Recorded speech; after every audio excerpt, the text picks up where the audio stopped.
If you were on TikTok in 2022, you'd probably remember a video that looked like this.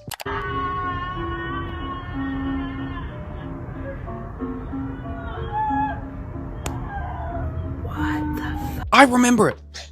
I also remember being absolutely terrified. Believe it or not, I am easily scared. But to this day, I never actually got an answer as to who or what this was. So today, lady and man, we are taking a deep dive into the Seattle zombie woman.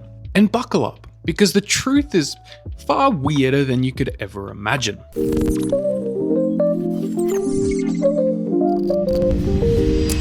Before I start, very quickly, this is my 100th video on YouTube.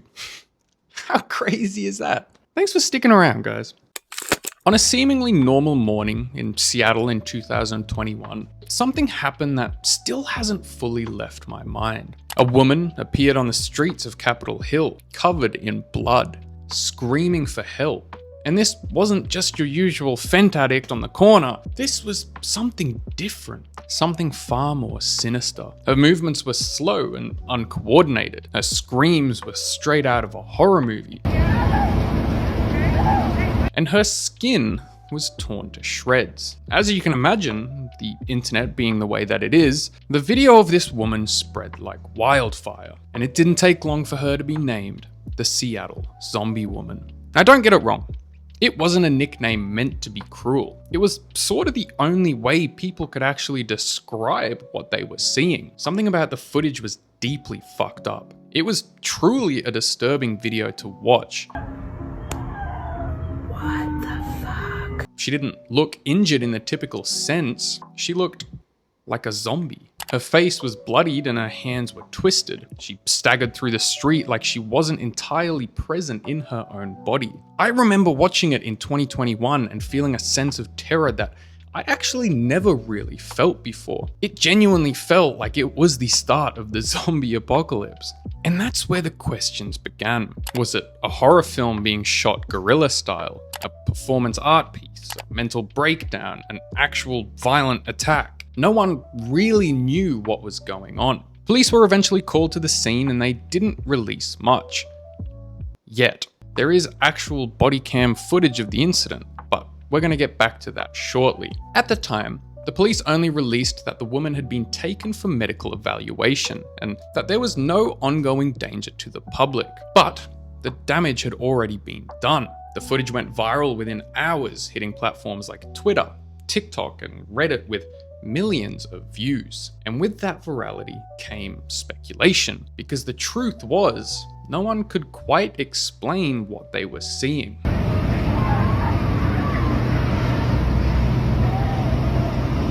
Most people instantly pointed to drugs, possibly bath salts or a synthetic like Flakka. Yeah, you remember Flakka? I remember my dad warning me about Flakka when it first hit the news. I was 13. My dad thought I'd try Flakka at 13.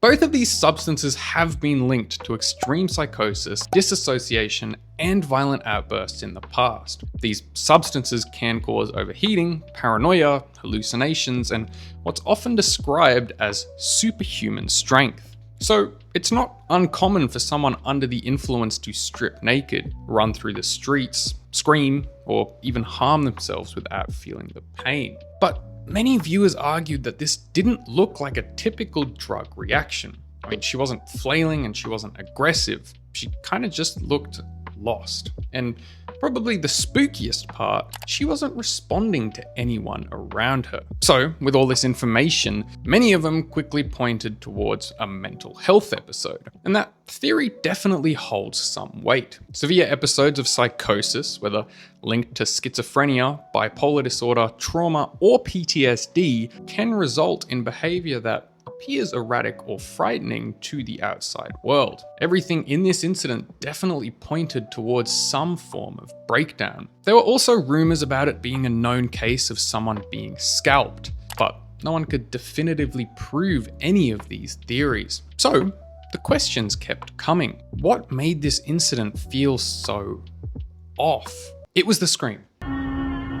It was by far the scream. I mean, listen to the scream.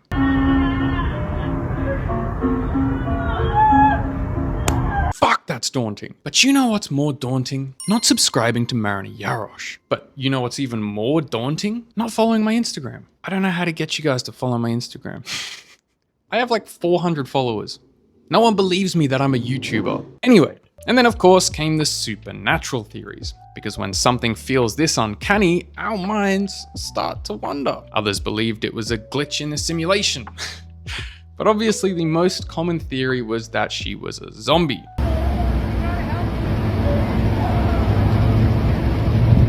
Eventually, as it usually happens, TikTok moved on to their next trend, and the Seattle zombie woman was slowly forgotten. Until the police body cam footage of the incident was discovered. And oh boy, I don't think you guys are ready for this. It turns out this Seattle zombie and this whole thing was a protest. And just you wait until you find out what she was protesting. Gotta help you. Hey, come on. We have fire coming. And what's crazy is that she never broke character.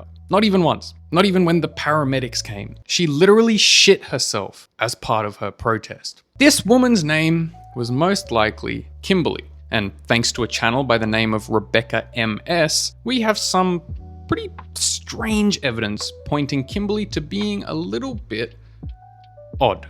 That's the best way I can put it. Here's some footage taken from the police body cam. This is when they realize that the blood is in fact fake and that there's no wounds or any form of injury on Kimberly's body. Their face burnt? No, it's gonna make It took me a little bit while, but it's like almost like Halloween, like zombie makeup. yeah. So, I hear you asking, what exactly was Kimberly protesting? What was the message that she was trying to push across? Why did she terrify millions of people? Kimberly was in fact protesting vaccinations. She was an anti-vaxxer. And I'm not at all diminishing her beliefs. I believe that everyone's opinion is valid in their own way. But let's just take a look at her Facebook. Wait.